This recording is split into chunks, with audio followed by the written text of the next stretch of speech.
Well, all you listeners of the madness, seeing the fact that it's just about that time for us to get out of here before infomercial o'clock, I think it's time for us to bring control of the television sets back to you, the listeners of the madness at home, and bring Under the Radar for this week to an emphatic close. But don't worry, if you miss anything, and I do mean anything from this dose of madness we were able to give you for this week, we got you covered. Because you can catch the show again one more time, all the time, on our SoundCloud, Facebook, or even Tumblr pages, named the same, only known as MusicVillageRadio under the hashtag UnderTheRadar270. And as a matter of fact, I think that's how many people I've taken out in Dragonfire in one complete level. Or was it 450? I might be right with that second number.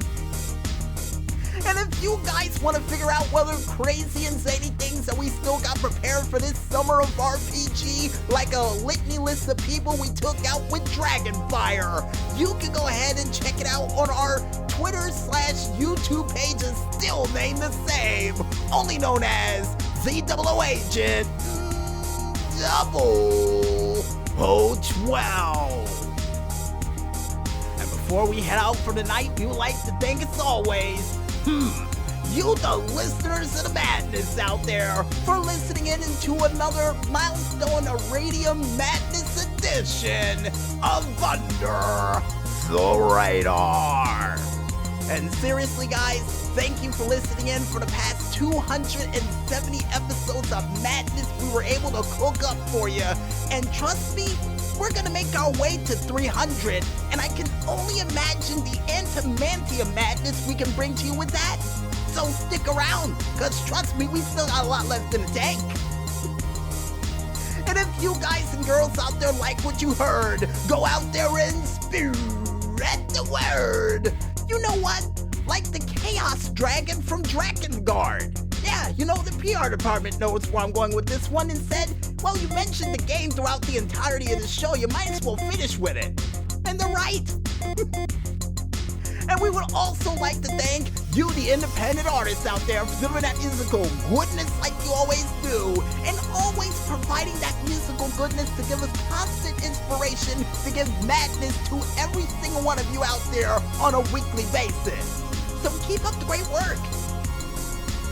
And speaking of people giving us inspiration for our madness, we would like to thank our musical guests for the night, none other than Tekno AXE with their song, Sunrise Over Los Angeles, that was featured during the outro for this week's edition of Under the Radar. And like always, man, keep up the great work, and we can't wait to hear what you got coming down the tubes next. And finally, last but not least, we would like to thank you, the independent gamers out there, for coming out with all those sweet video game hits, clips, tracks, and stunts that we had a chance to mention during this week's show. And like always, keep up the great work, guys, and to you crazy stunners, we managed to get you an Iridium bike that you can use for your next stunt. Even though Maestro said it's only for riding and just getting from point A to point B, because you can't fly on that thing. The metal is heavy on it, making it heavy metal. Yeah, and we are doing the devil horns for you stunners out there if you choose to ride that bike. And I guess with everybody thanked, you guys out there, how we go out, I'm DJ Smokey on behalf of the Maestro saying, only fools fear great failure. It is the small losses that breaks a man down. But most importantly, when there's smoke, there's fire. And always remember, no matter what time of the day this show may air, during whatever sort of milestone we hit that involves us looking up the periodic table for new metals to represent it properly, while still giving you the madness you properly deserve, including using an iridium sword that's heavier than all hell, but yet cool enough to cut newspaper clippings and hold up to the sky while quoting Highlander at a moment's notice, to keep flying low and stay under the radar. Good night, everybody.